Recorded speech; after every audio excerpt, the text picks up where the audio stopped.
assembly, pagsasama-sama o pagtitipon. Yan ang storya natin ngayon. Nagsimula ito noong October 24. Meron ako nakitang t-shirt na merong nakalagay na assembly at makailang beses ko itong tinignan.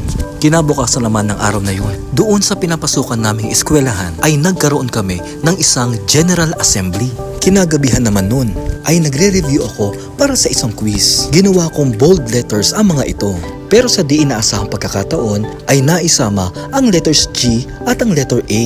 Natandaan ko sa dati kong trabaho, ang ibig sabihin ng letters G and A ay General Assembly. Sa personal reflection ko, isa sa mga naiisip ko kapag nababanggit ang General Assembly ay ang heaven. Nung sumunod na araw naman ay nagkaroon ng badminton tournament ang iba't ibang eskwelahan. At pagkatapos noon ay naisipan kong kumain sa isang fast food restaurant.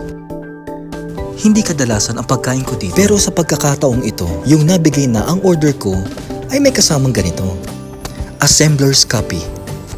Kinabukasan naman, Sunday, ay napag-usapan namin ang tungkol sa first reading. Isa sa mga napag-usapan namin sa storyang ito ay patungkol sa isang grand homecoming.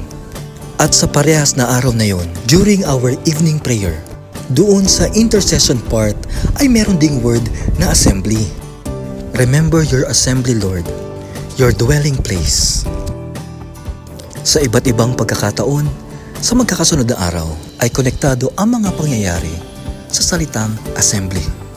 Sabi ko nga kanina, ang personal reflection ko dito ay patungkol sa heaven na balang araw ay magkakaroon tayo ng isang General Assembly, isang grand homecoming. At tulad din ng mensahe sa first reading na ibabalik sila sa kanilang tahanan. Nakahalin tulad din ng pag-asa natin na isang araw ay magkikita-kita tayong muli. Isang General Assembly, isang grand homecoming sa tahanan natin sa langit.